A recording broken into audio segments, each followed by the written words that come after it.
Hi guys!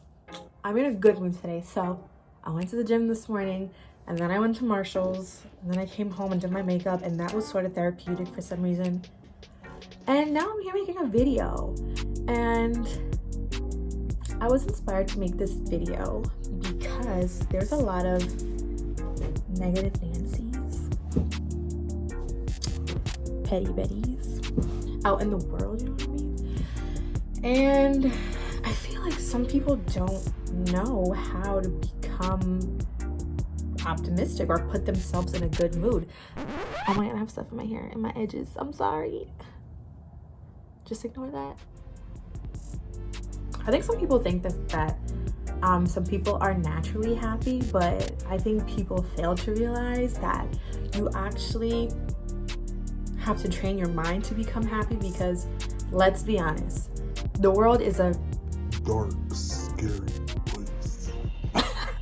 It's really hard to be happy sometimes. So I feel like a lot of optimistic people do things to become optimistic, and optimistic people are approachable people. They have great auras, like they have good energy, and people always want to be around optimistic, happy people, because who wants to be around a person who's in a bad mood? Not me. We're gonna call this video Optimism Is a Muscle. So I'm gonna give you 7 ways as to how you can train your mind to become more optimistic. And we're gonna start with number 1. So the first way you can train your mind into becoming more optimistic, or the first way you can strengthen your muscle of optimism, is by challenging negative thoughts. Whenever you have a negative thought, challenge it with the positive one. Like, for example,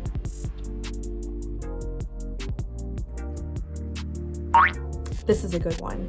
How about the thought of work, the thought of going to work, the thought of working with your coworkers who you may or may not like? Challenge that thought with, I'm grateful I have a job. Simple. And keep challenging that negative thought of, I have to work, to, I'm grateful I have a job. Or if you're gonna take a test, instead of saying, I'm gonna fail this test, you can train your mind into thinking, I'm gonna do the best that I can on this test. Stuff like that, you know what I mean? So the second way you can strengthen your muscle of optimism, is to not and try and predict the future. I think that we're human. We are constantly stressed about small things, big things, or everything. I think that a lot of the stress and anxiety that we feel comes from trying to predict what's going to happen in the future. To be completely honest with you, we don't know what's going to happen in an hour. We don't know what's going to happen tomorrow. We don't know what's going to happen like in 5 years. So we should not stress ourselves out by trying to have a specific detailed plan as to how things should go in 5 years. I feel like do the best that you can to get to where you want to be in 5 years, or do the best that you can every day and live in the moment, be present, because this present moment that we have is the only thing that we have. So we should just embrace it and live in it. Now, the third thing you can do to strengthen your muscle of optimism is surround yourself with positive people. I know this sounds like a no-brainer, but a lot of people are not around positive people. Or some of your friends may come off as positive but are actually on the low, a negative Nancy, you know what I mean? I'll put it this way: your tribe is your vibe. If your tribe is vibrating at a low frequency, you are also going to vibrate at a low frequency.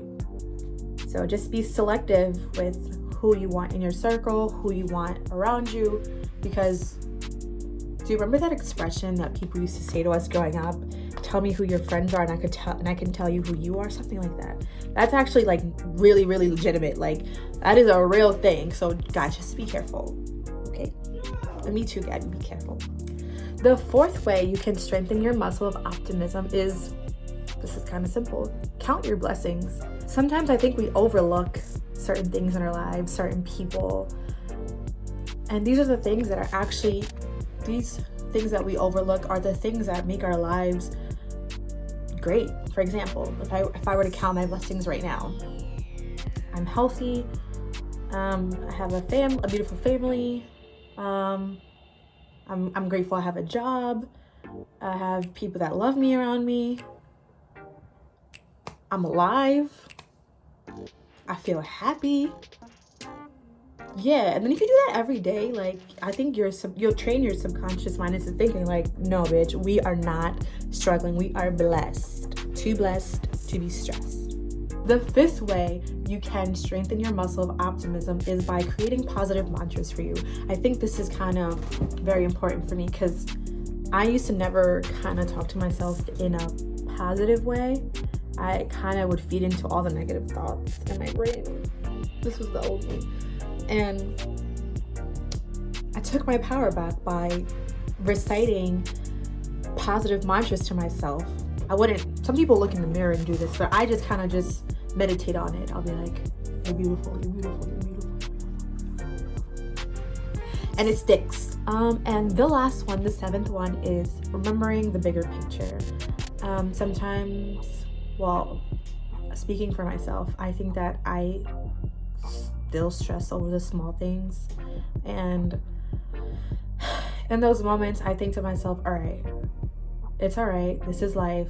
There's more to life than just this small negative thought, this small situation, and this storm will pass. Remembering the bigger picture will help you feel like all these problems that we kind of deal with on a day-to-day basis are just minuscule compared to our purpose, compared to life. And yeah. So I know this is kind of like a no-brainer video. Like, anybody can become happy. Anybody could want to be happy if they wanted to be. But it's actually, optimism is a skill that you have to practice. Let me know how you guys remain optimistic and how you guys stay happy. What do you guys do for your happiness? Are you happy? I'll see you guys in the next video. Bye.